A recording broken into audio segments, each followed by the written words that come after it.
You know, many have pointed out the fact that Mr. Fikile Mbalula somehow might be jealous of Panyaza LESUFI.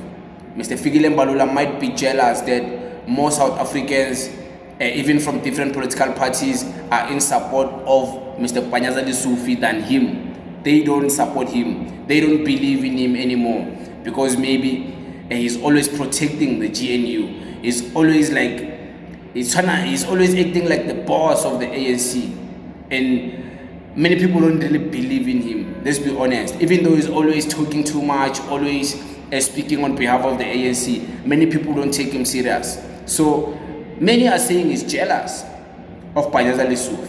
Of course, this is based on a clip. I'm gonna play a clip so you can get the context of what I'm talking about. I'm gonna play the clip here. The clip. There is a clip so you can understand what I'm saying. So I call him and I say, Panyaza, don't behave like Solima Paila. He's an SACP General Secretary. We are in the ANC here. GNU, we discussed and agreed with it. And then there are these insinuations. Give you a chance. Come to the ANC because what you are doing borders on ill discipline.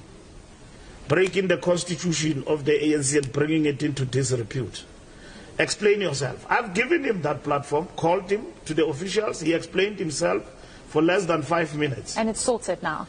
There was never an issue to be sorted. He explained himself and his explanations were accepted by all of us. And then we left him to go. But if he thinks he will run a campaign against the Secretary General of the ANC, he must mind his steps because we will act. We will never tolerate rogueness in the organization. That we will never allow. Are you insinuating that he's rogue? No, I'm saying we will not allow rogueness in the ANC.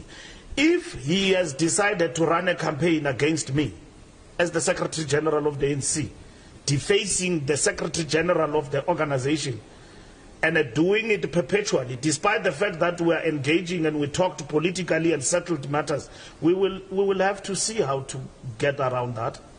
We will never allow anarchy because we are running organization and our running of the organization is informed by the principles of democratic centralism. And democratic centralism dictates that when a decision is taken by the upper structure, the lower structures must follow in line.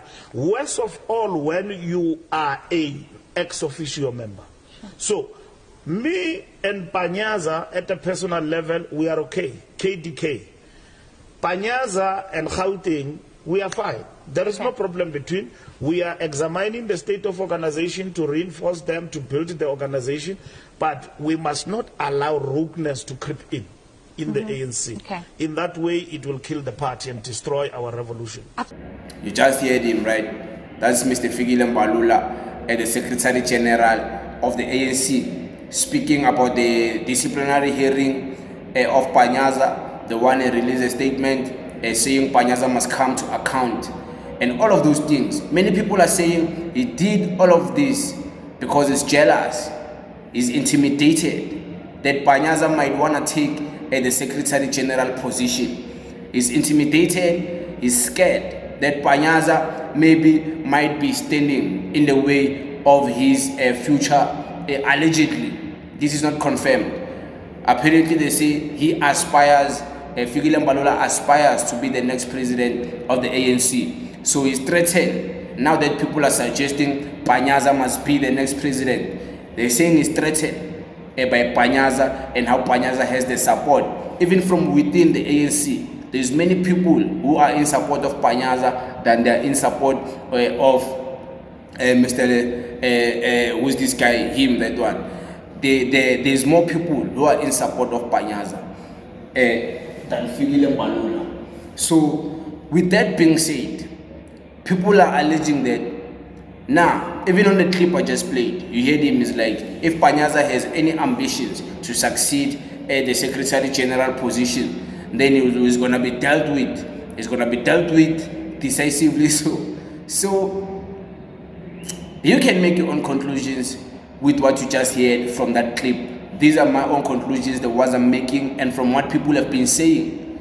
So It just confirms what Julius Malema said on one of the press conferences of the EFF about Panyaza and how Panyaza has changed so much.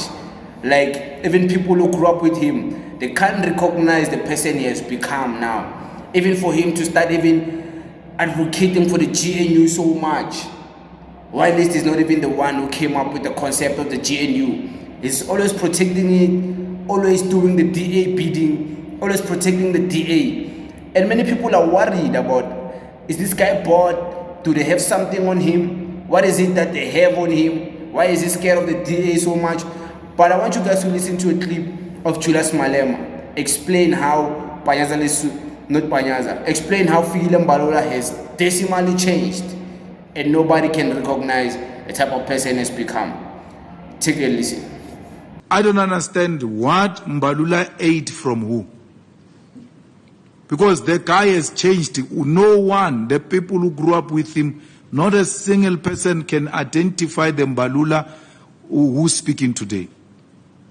Who's addressing us every week like a presenter of Pala Pala FM. He's always pete, saying a lot of nothing. Every week, there's a week where he addressed us the whole week. The whole week.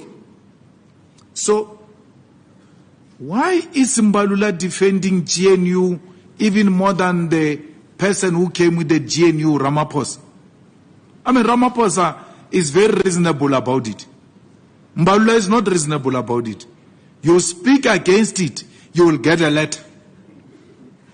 What are you saying? When you arrive there, Ramaphosa says, hey, what are you doing here? Say, no, I'm called here. Say, there's no explanation. No, you are a list man. I don't understand what this guy is talking about. He is more GNU more than the person who came. The person who came with this thing is Ramaphosa. Mbalula is the main man to date. He has overtaken the founder of the GNU. I'm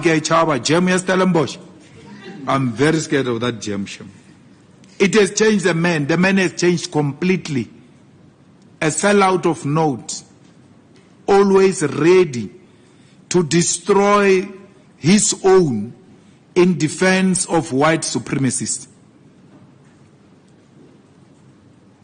To an extent that Mbalula agrees to put his signature on that agreement, which is a sold-out agreement, sell-out agreement. The historical account will be that Mbalula is the one who signed off our country back into the hands of white people. Ordinarily, such an agreement should be signed by a president. But Ramaphosa made a calculated move that I'm not going to go into this historic document, which is a sellout position. It was Mandela at Codesa who took de Klerk toe for toe. It was not Secretary General. It was Mandela and de Klerk like this. Today, when this is a complete sellout, they say, no, save the president, let this one come. Matriculous, let him come and sign what he doesn't know. And then Helen reminds him every day. But Mbalula, read. The problem is that you don't read. That is not what the agreement says. He's relying on verbal utterances. He has never read the thing. But he signed it.